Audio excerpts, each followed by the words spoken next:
શું તમારા કોઈ સગાવાલા કેનેડામાં રહે છે તો આ ખાસ સમાચાર તમારા માટે છે. હવે આગળના સમયમાં તમે જ્યારે સુપર વિઝા માટે અપ્લાય કરો છો ને તો કેટલાક નિયમો બદલાઈ ગયા છે કે જેને જ કારણે આરામથી તમે આગળના સમયમાં કેનેડા જઈ શકશો.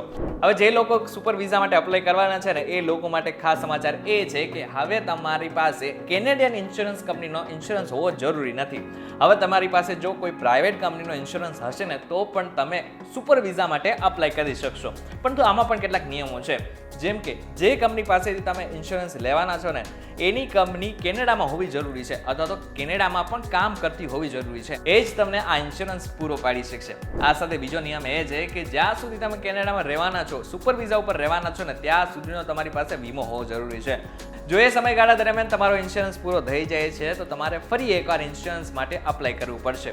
આ સાથે જે આ સુપર વિઝા છે ને એ 5 વર્ષ માટે મળતા હોય છે, પણ તેવું જરૂર નથી કે તમને ત્યાં 5 વર્ષ માટે રહેવા દેવામાં આવે.